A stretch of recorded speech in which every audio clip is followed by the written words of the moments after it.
And my name is Stephanie Agresta. I'm the Global Director of Enterprise Growth at Canary, which is an executive reputation technology and solutions company based in New York. I'm thrilled to be here today with these industry leaders to talk about what it takes for the world's greatest retailers and brands to compete right now in e-commerce, and precisely what they are doing and how you compete with the behemoth of Amazon and Alibaba. So we're going, actually, I started my career in digital marketing 20 years ago at barnesandnoble.com, where we competed with this tiny little startup in Seattle called Amazon. It's grown quite a bit since 1998, but their essence of disruption is still exactly the same. So we'd love to dive in and hear from you guys. So why don't we start here and go down the line and just tell us a little bit about who you are and what your company does in the world of e-commerce. Yeah, absolutely. I'm Caroline Klatt. I'm the co-founder and CEO of Headliner Labs. And Headliner powers mobile messaging between brands and customers. So we work with really big retailers like Cole Haan and Sally Beauty and Saks Fifth Avenue, and we enable them to send automated direct messages to their customers. And I started my career in e-commerce in high school, really, before it was even a thing.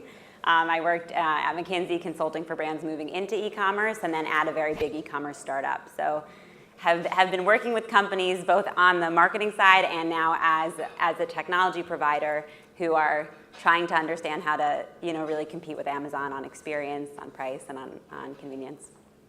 Great, Rob? Great. I'm Rob Holland. I'm with Bluecore. Bluecore is a marketing technology company that helps retailers and direct-to-consumer marketers find their best customers and keep them for life.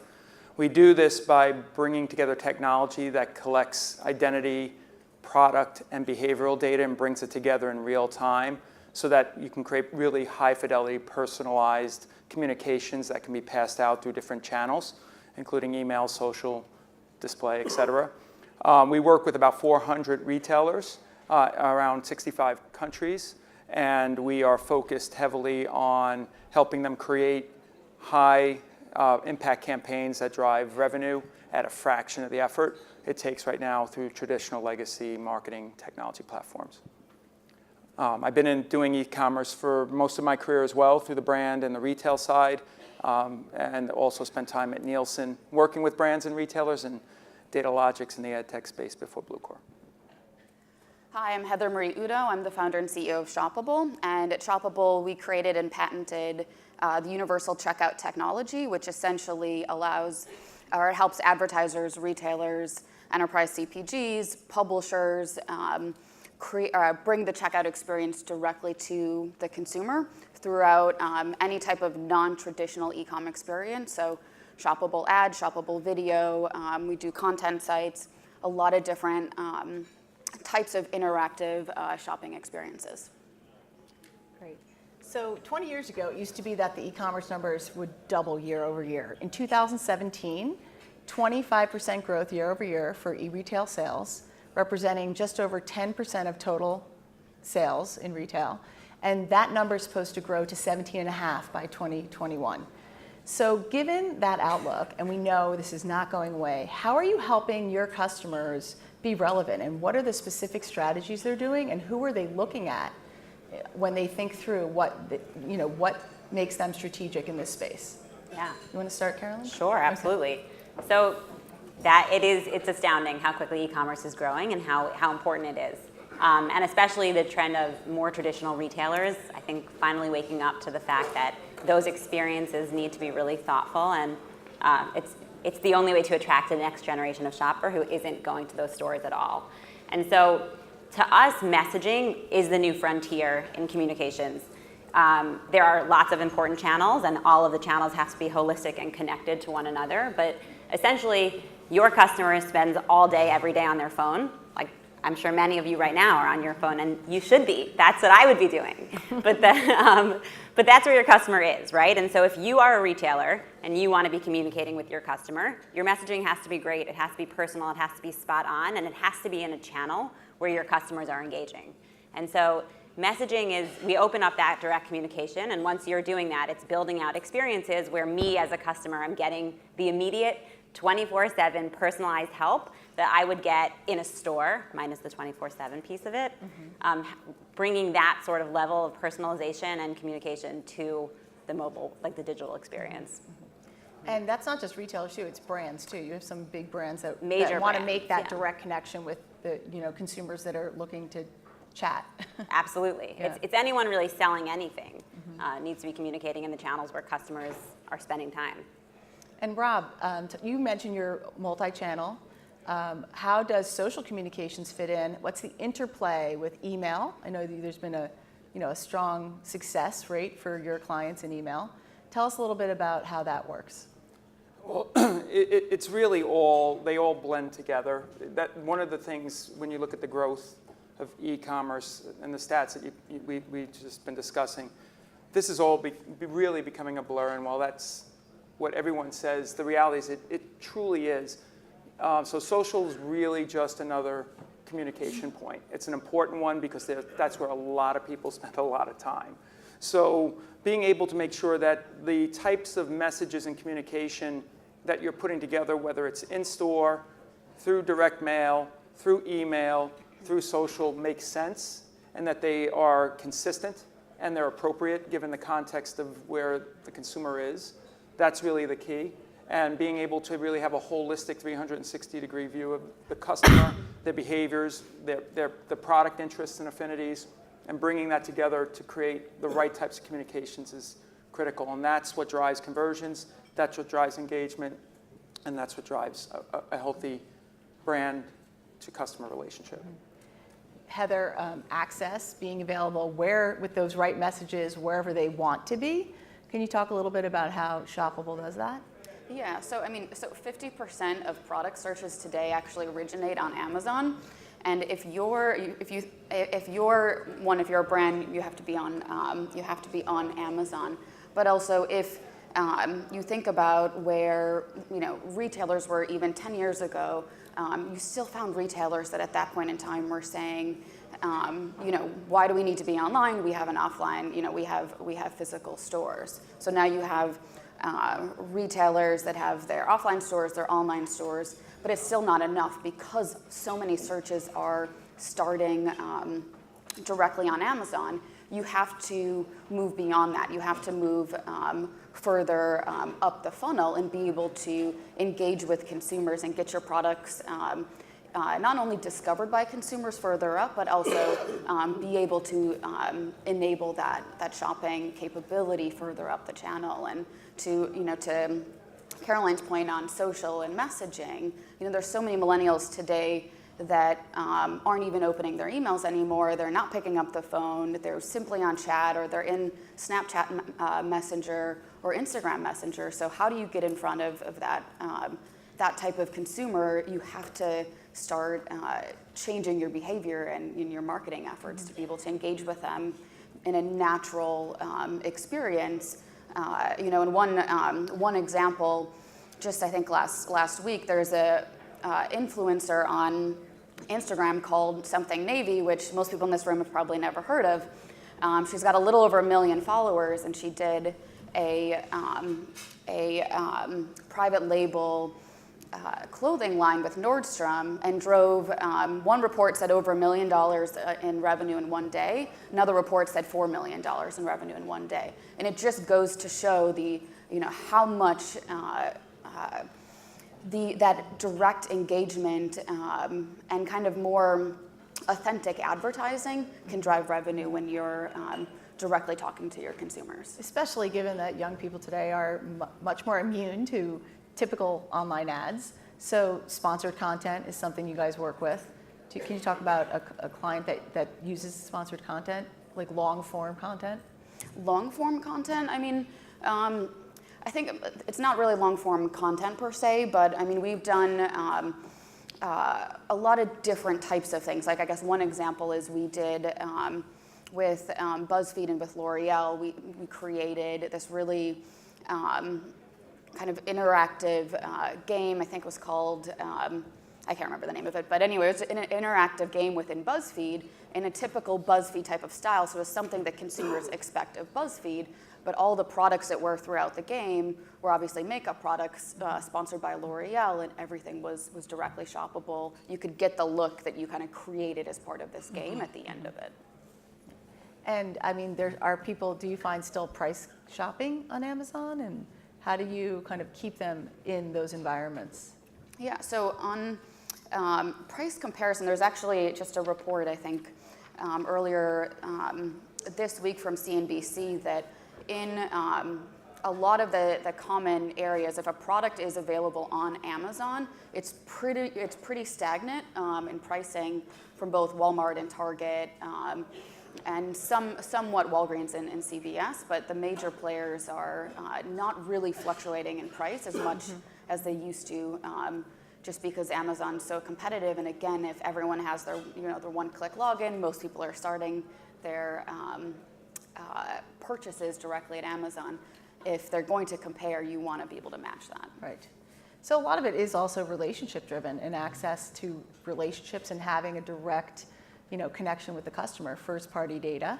So that's something both of you guys focus on as well. So Carolyn and Rob, can you talk a little bit about how you build those relationships today in a way that kind of gets the consumer upstream? Well, I think, like to everyone's point, the customer journey is really multifaceted, right? They're on social, they're on your site, they're getting communications in all sorts of ways. But that experience, that's the edge of a brand or a retailer over Amazon, because nobody's going to really compete on price and certainly not on convenience, right? If I need something today, I could order it on Amazon and it will arrive. It could be Prime in an hour and it could be same day shipping. And so experience is really where you differentiate yourself. And that can be done in lots of different ways. When we think about messaging, so I often say this, one of our investors actually said it to me the first time, but she was the founder of beauty.com.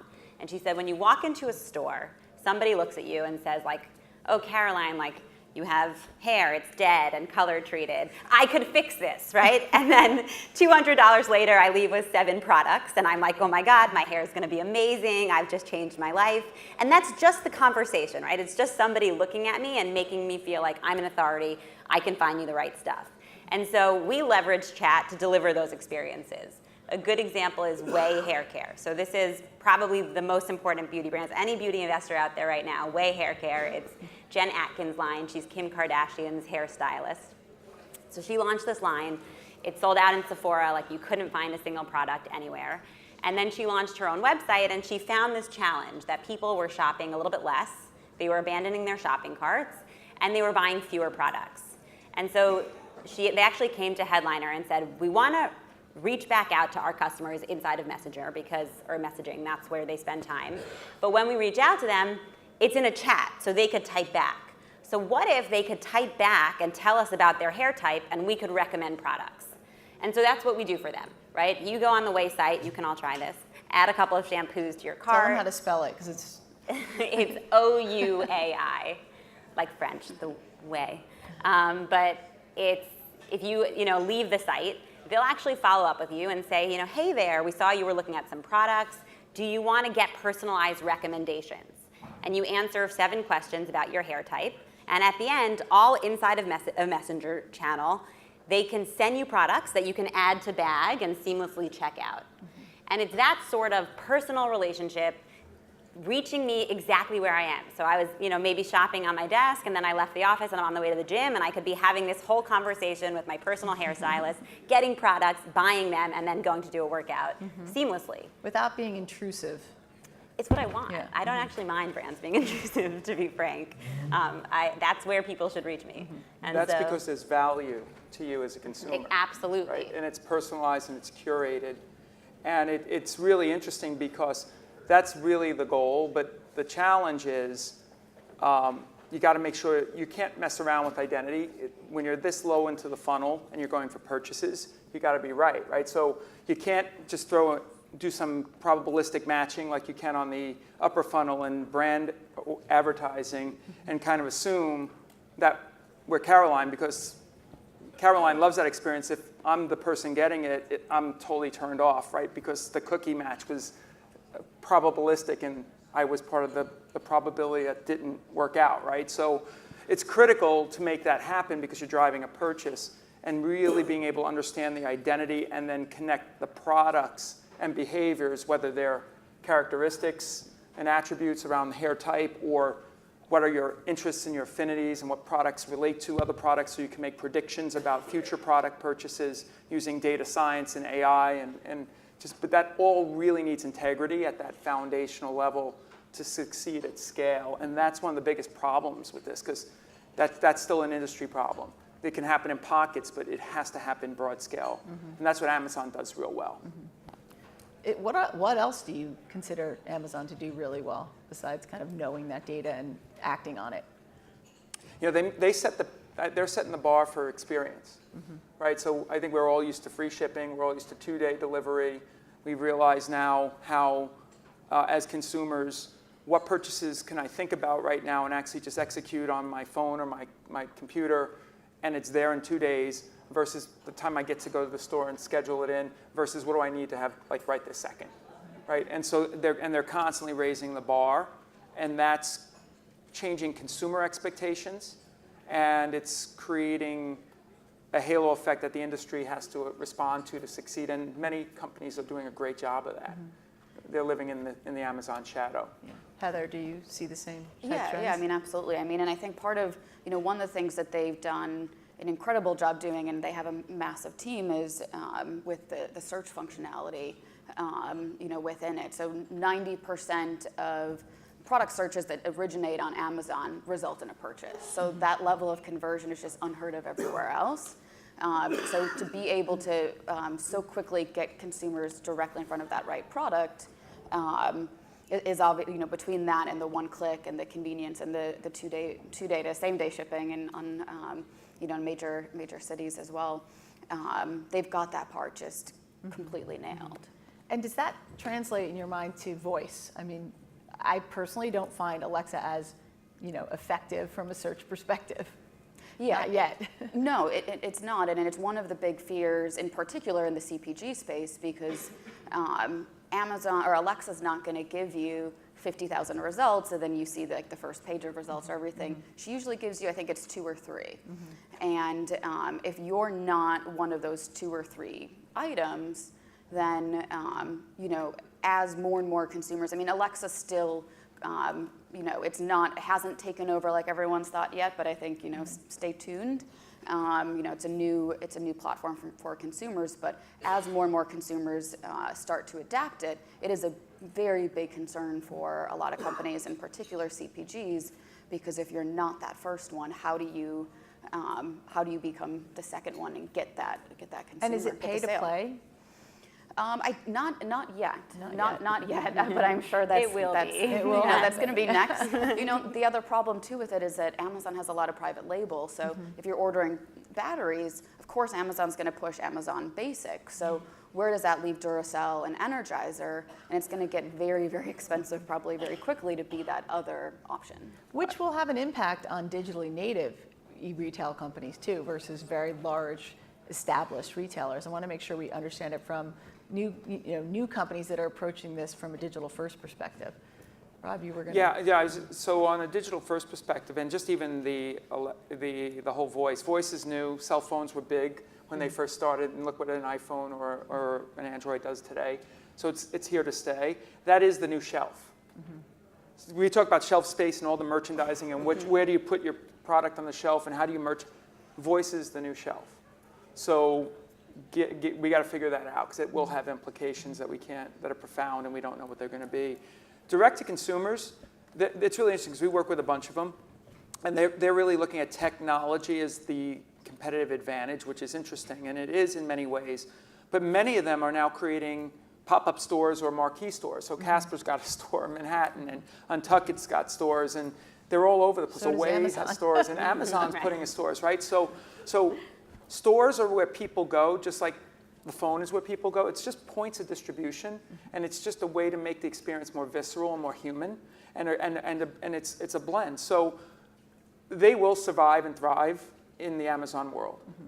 It goes back to, ironically, Sears, which brought catalogs to rural America 120 years ago when there were barely roads, and then they brought them to malls when cars became available on roads, right? So it's just then supercenters, now Amazon. So it's just all part of a continuum. The direct consumers will have the reverse problem too. They need to be present. And there's a one-to-one communication involved in voice too. I mean, with people being able to connect through their Amazon devices or other devices and make product recommendations. So do you have any ideas on how, kind of that direct social communication will happen? Yeah, I mean, I think to Rob's point, voice is here to stay. I'm a big believer. I have a 2-year-old daughter, and her first word was Google, because she talks to Google every morning, right? And so that was it. If I say, like, what does a cow say? She goes, Google, could you jump in here? So voice is definitely here to stay. We've worked with some brands on voice. People are not shopping that way yet. Like, we're at the very beginning of commerce on voice. I think first will be basics. First will be like Amazon, I need toilet paper. I need batteries, if you need batteries for anything anymore. Right? But that will go first. And I think by the time this is a mainstream behavior, it will look very different. I for sure think it's going to be a critical part of the shopping journey. And like you said, it's the one-on-one experience. It's talking. Like, I'm so lazy, I don't want to even type on my phone anymore. We'll get there. But I think it's really early.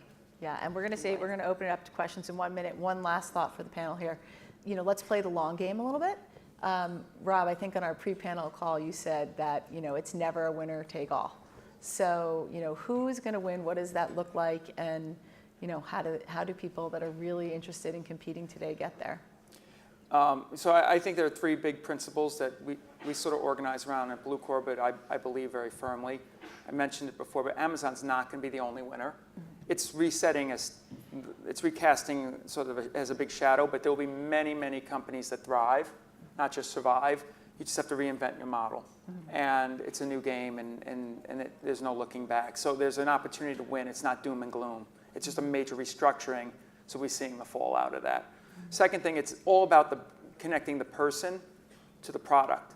So if you're a brand or a retailer, you can't abdicate or walk away from that relationship. You have to find a relationship. You can't be disintermediated by a voice box down the road that can really control your brand. So you have to control the experience and really connect your brand to consumers. And then the third thing is the amount of work and options for marketers today are exponentially, they're just exploding. So what channel do you do? What kind of communication? What message? What offer? What product? You can't do it anymore. So they're trying to do it legacy systems and spreadsheets, and they're choking. Technology has to innovate to drive step function changes so that the right fidelity that the consumer expects can be delivered in any kind of personalization content. You can't just spell my name wrong on an email list anymore, and that's personalization. It doesn't work.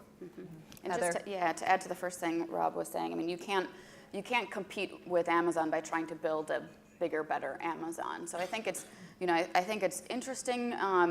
Walmart's been doing a number of different acquisitions, and I think they're kind of building out their arsenal to. I think it'll be interesting to see exactly what they do with it and what's I think TBD on some announcements that are probably coming from them. But I also think that an interesting one to watch is Google. That's obviously massive search giant and losing and has been losing share to Amazon search ads, but also kind of their commerce play and the direction that they go. I think will be interesting. As same thing with social networks and different things that they're testing now, like Snapchat's been doing some shoppable ads, and Google's been testing some shoppable ads. So I think it'll be really interesting to see where those different companies go. But I don't think it's winner take all. But I think you have to do different things to win against Amazon. Great. And Carolyn, final words, and then we're going to get your questions ready. Yeah, I think it's about experience. Amazon's great. I think the customer wins in that every retailer has to play against Amazon standards of shipping time, of returns, of speed, of accessibility, of instant payments. But there is no experience on Amazon, and especially if you talked about digital natives, right? You look at Warby Parker and Untuckit and Glossier and Greats. Their social media their pop-up stores looks like you're walking into their Instagram account. That's an experience that its consumers really value. And and Amazon doesn't compete on that. So obviously, Yeah, I mean, they don't do in-store. there is no experience, right? Like talk about shelf Yeah. space. There is no real shelf Right. space if you're a brand on Amazon. I know Amazon's been trying lots of different ways to change that, but to date hasn't been successful, and that's where brands can really differentiate. I think it's the more traditional legacy retailers that have been pretty slow to deliver on that experience. So when you look at like Net-a-Porter, Farfetch, the really successful multi-brand retailers online, their experience was exceptional. Like if you get their boxes, they're beautiful. You have a personal stylist that might reach out to you. You can free shipping, free returns, label in the box. And you had legacy players that were really slow to start doing things like that, but the ones who will do that and can do it quickly, I mean, talk about speed, I think will be fine. And thrive, not just Thrive, survive. yeah, they'll thrive. So there's one question here in front. So all of the panelists have been talking eloquently about sort of the e-commerce transactional model. Excuse me. But I wonder how many of you actually are implementing and tracking programs that understand by customer their lifetime value and really going beyond the transaction to understand the customer journey in and out, the ebbs and flows, the ability to look-alike model those same kinds of customers so that it becomes less transactional. One of the VPs at Kohl's told me one time, he said, if I have to live from after Christmas to Mother's Day to back to school to, Christmas, I'm going to go broke. I need to find a way of having an enduring relationship with my customer. Rob, you want to take Yeah, that's that? a great question. So yes, I think most of our answers have been focused on the individual moment, the heat of the moment of the purchase. But the key to creating a great experience is to understand what is going on at the customer over time. And so one of the things that we do, and I've done this in many different things over my career too, but we're doing at Bluecore, we collect enough data and we hold it longitudinally. So we have multiple years of data, and we can bring in old data if we want as well, and we accumulate that. So we actually calculate and estimate and project lifetime value. We look at high lifetime value customers versus new customers and look at behavioral purchase patterns and start to model those using AI and machine learning to create the right types of recommendations, to create the right types of communications, to put product in front of customer at the right time. That's the only way you get through that geometric problem, that exponential explosion of options. You have to have more and more data, and you have to use data as a secret weapon, which is for brands and for retailers, having access to first-party data and understanding your customers, you can't abdicate that because that becomes the secret weapon. And if Amazon has it or Walmart has it or others have it and you don't, or your competitors have it and you don't because you're not investing in it, you're at a major disadvantage. Yeah, I mean, I would just say also that marketers are really sophisticated.